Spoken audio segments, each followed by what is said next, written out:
2015 Annual State of Corruption Report. The cost of corruption on the economy, politics, and service delivery in Zimbabwe, 2000 to 2015.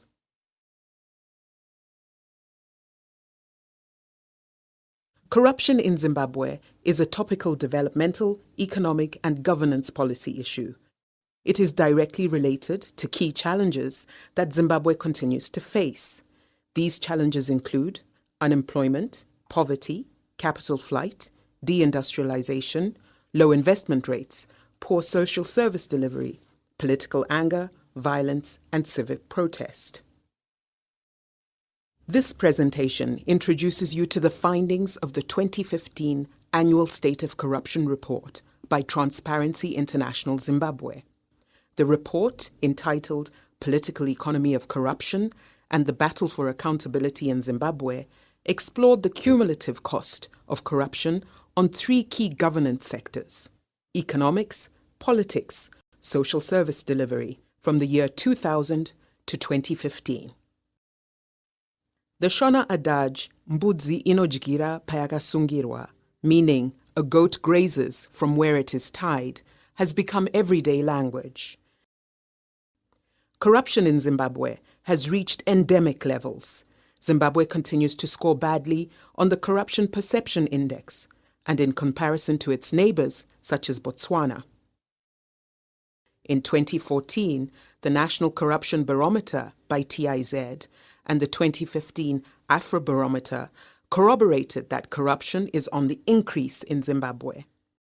A majority of citizens, in the range of 68 to 74% in Zimbabwe, believe that corruption is on the increase, with bribery being the common form of corruption that citizens experience and relate to within their day-to-day lives when interacting with public institutions.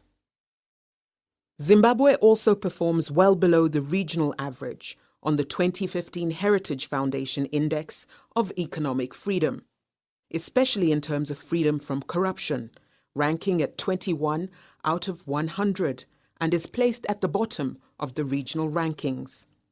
The country also performs extremely poorly in all 6 governance areas assessed by the 2013 World Bank Worldwide Governance Indicators, scoring 2.87 on a 0 to 100 scale in terms of freedom from corruption, 2.37 in terms of rule of law, 2.39 in terms of regulatory quality, 12.92 in terms of government effectiveness, 9.95 in terms of voice and accountability, and finally 24.17 in terms of political stability and absence of violence.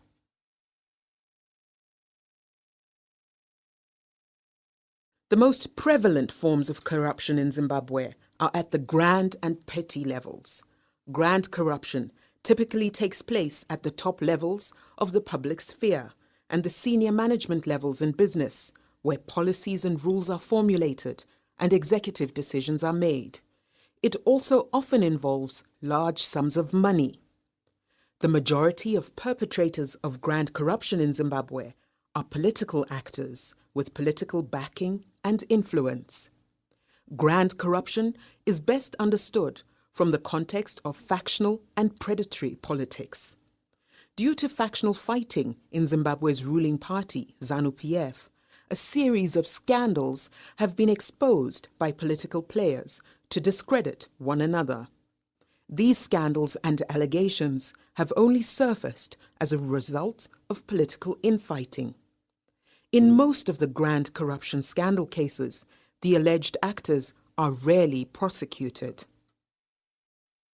On the other hand, petty corruption refers to everyday abuse of entrusted power by low and mid-level public officials in their interactions with ordinary citizens, trying to access basic goods or services from hospitals, schools, police departments, and other agencies.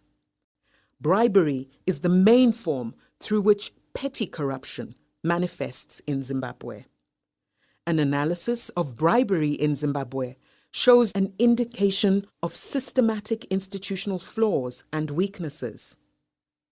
The data from the Business Transactional Corruption and the TIZ National Corruption Barometer therefore shows that a number of public institutions have been captured by the individual and personal accumulation interests of bureaucrats colluding with citizens and business.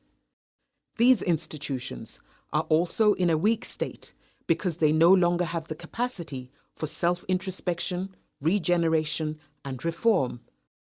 Vertical accountability without corresponding horizontal accountability has made public service institutions and regulatory bodies more opaque.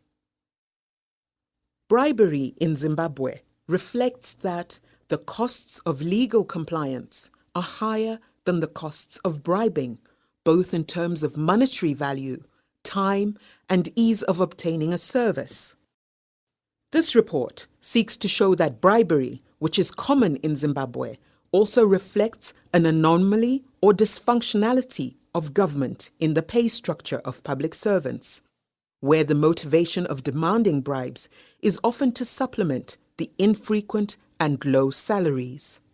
While on average, most low-level civil servants earn about $500 or below, this amount is not enough to cover crucial monthly expenses, such as rental, which in Harare is on average $80 to $120 a month, family grocery, $100, transport, $100, water and electricity bills, $100. Add on top of that medical aid, educational fees, motor and other insurance, essential social safety nets such as funeral cover, as well as social obligations such as securing a permanent home and saving enough to provide financial security. There is a negative relationship between per capita income levels and corruption in Zimbabwe. Higher levels of corruption induce much lower per capita income levels and FDI flows. In addition, there is a negative association between private domestic investment, PDI, and corruption in Zimbabwe. This implies that corruption seems to be detrimental to private domestic investment in Zimbabwe. A negative relationship between savings and corruption exists in Zimbabwe, meaning the higher the level of corruption, the lower the domestic savings. Quite clearly, lower levels of institutional quality are associated with higher levels of corruption.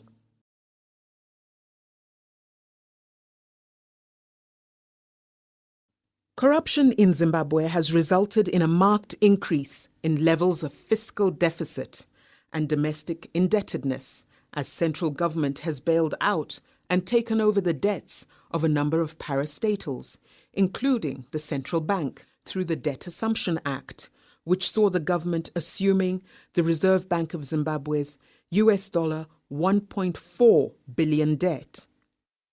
Consequently, according to the IMF's 2016 report, the total public domestic debt increased from $1.124 billion in 2013 to $1.960 billion in 2015. Corruption has also contributed to a significant increase in the levels of informalization and underground economic activities in the country. Moreover, corruption has discouraged production and provided strong incentives for rent-seeking and conspicuous consumption. This has had the effect of undermining economic growth, as well as the ability of government to mobilize resources domestically.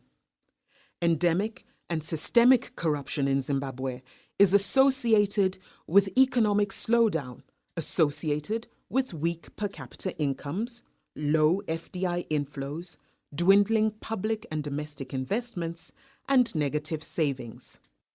A joint report by the African Development Bank, AFDB, and the Global Financial Report of May 2013 revealed that between 1980 and 2009, Zimbabwe cumulatively lost $11.8 billion due to illicit resource transfers that involved the transfer of money earned through corruption, tax evasion, criminal activities, and other illegal business activities. Boyce and Ndikumana in 2012 found that capital flight in Zimbabwe reached an annual record high of $3.1 billion in 2006. A report by Global Financial Integrity on illicit financial flows covering the period 2004 to 2013 revealed that Zimbabwe lost a cumulative $2.8 billion over the period 2004 to 2013 through illicit financial flows. Furthermore, according to the Minerals Marketing Corporation of Zimbabwe, in 2014, the country lost more than $50 million worth of gold every month through smuggling. In October 2015, Fidelity Printers and Refiners reported that the country was losing an estimated $180 million worth of gold annually through smuggling into neighboring countries. A report titled Reap What You Sow: Greed and Corruption in Zimbabwe, Marange Diamond Fields, produced in 2012 by the Toronto-based pressure group Partnership Africa Canada, highlighted that diamonds worth $2 billion had been looted since 2008. Poor corporate governance in the financial sector has led to a collapse of a number of banks, most of them having failed during the period 2003 and 4, when 10 of them were placed under curatorship, 2 were placed under liquidation, and 1 discount house was closed, resulting in a loss of jobs. In addition, a total of 6 banks, Afrasia Bank Zimbabwe, Interfin, Trust Bank, Allied Bank, Capital Bank, and Royal Bank, have closed operations since dollarization in 2009 due mainly to poor corporate governance. Depositors are currently struggling to recover funds amounting to more than $115 million after the collapse of Trust Banking Corporation, Genesis Investment Bank, Royal Bank, Interfin, Capital Bank, and Allied Bank. While Genesis, whose license was revoked in 2012, owes more than $1.4 million to depositors.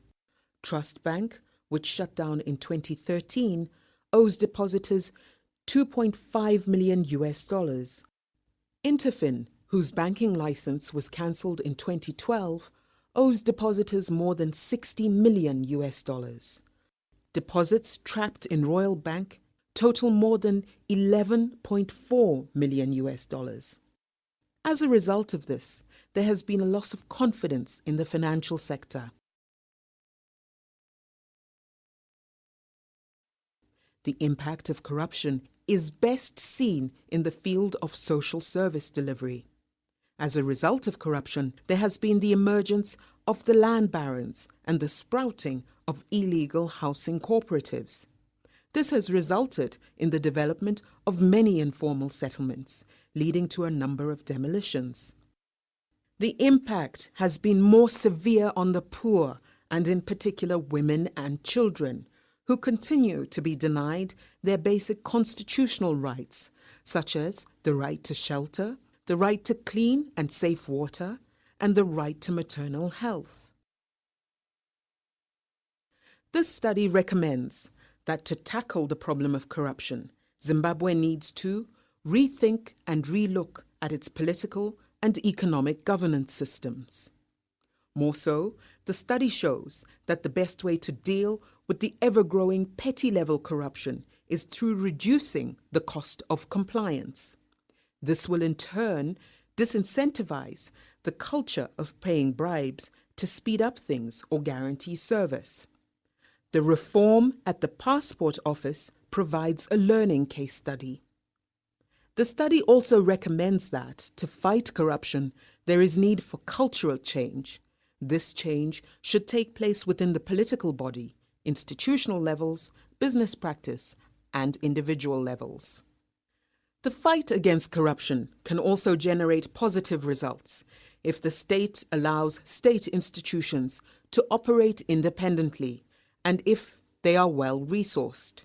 The study applauds the work by the Office of the Auditor General in exposing the rots and calls upon other anti-corruption value chain actors to take up their roles.